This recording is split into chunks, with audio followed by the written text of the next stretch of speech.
1930, une partie de l'île vit entièrement nue. Là-bas, on ne se drape que de soleil et de ciel bleu. Sur l'île du Levant, de l'autre côté du périmètre militaire, on porte un uniforme bien différent de celui de l'armée. Ici, les civils s'habillent dans le plus simple appareil. Vivre nu, c'est le choix de ces hommes et de ces femmes.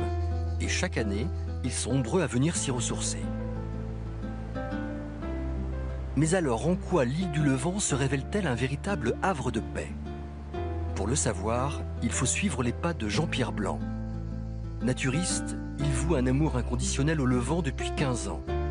15 années de vie sans contrainte.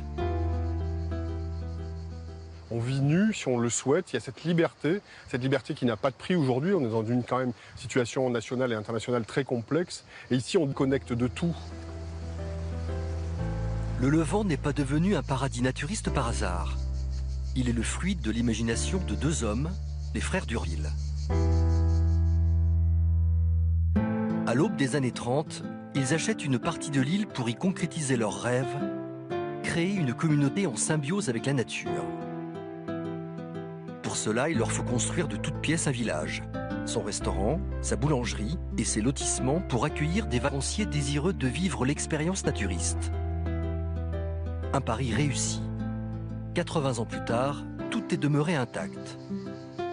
Des naturistes de tout poil viennent jouir des splendeurs de l'île du Levant. On dit souvent que l'île du Levant est un paradis. Et ouais, là, on a un peu l'illustration. Le dépaysement est très rapide. La bouffée d'oxygène, elle arrive très vite. Il n'y a pas de bruit, on est dans un environnement préservé. Il y a la beauté des paysages. Il y a des gens qui viennent chercher ce calme, ce luxe du calme ici, qui n'a rien de comparable avec les plus beaux endroits du monde. Et ça, c'est vraiment incroyable et extraordinaire. L'épanouissement au Levant passe d'abord par le lâcher-prise. Sous le soleil au zénith, Jean-Pierre aime flâner sur la corniche. Et en tant que fidèle de village, il a ses coins de prédilection. Comme par exemple cette rue que l'on surnomme la Perspective, parce qu'elle offre une vue imprenable sur Port-Cros et la Méditerranée, depuis le sommet de l'île jusqu'au port. Mais au-delà du cadre splendide, le plaisir au Levant passe également par les autres. Alain et France reçoivent Jean-Pierre et Jérémy dans leur salon. Partager, échanger pour ses amis, c'est important.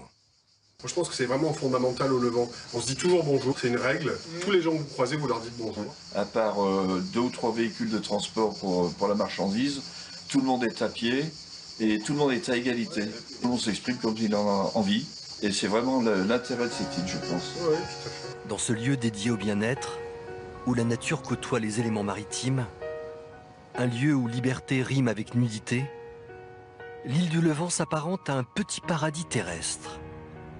Un Éden un peu plus envoûtant encore quand il prend les couleurs d'un coucher de soleil. Le fameux lâcher-prise. Est-ce que parmi vous, il y a des adeptes du naturisme, je crois? Ah, attends, adepte, je dis pas ça, mais c'est vrai que quand j'étais petite en Guadeloupe, il nous arrivait d'aller se baigner sur des plages naturistes. Oui, mais jusqu'à quel âge?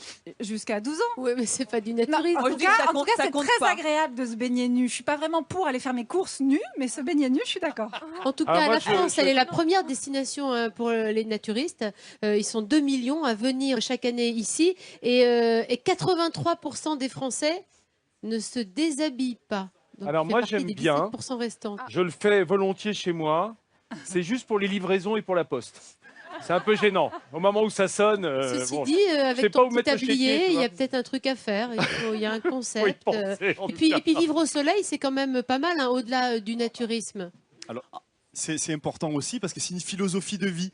Hein, on est en contact direct et en fait la nudité vient après. C'est d'abord la philosophie de vie auprès de l'air, la nature, le soleil. D'ailleurs, à la fin du mois sur France 3 Provence-Alpes-Côte d'Azur, il y aura un documentaire qui s'appelle Du soleil sur ma peau Que sur tu la vie présentes nu. des Léventins. Non, c'est pas moi, c'est ma collègue Isabelle Ross qui l'a réalisé. C'est dommage. C'est dommage parce que là j'aurais programmé, là, je peux te dire. Si Ah, ça avait on été ira toi, voir les j'aurais programmé. Léventins. En plus, c'est la différence principale entre naturisme et nudisme. Il y a la philosophie de vie où faire du sport, ne pas manger de viande, ne pas fumer. Tout ce que C'est un peu c'est la philosophie des frères Durville. Absolument. d'ailleurs, hein. Et le nudisme, c'est juste se mettre à poil sur une plage pour bronzer.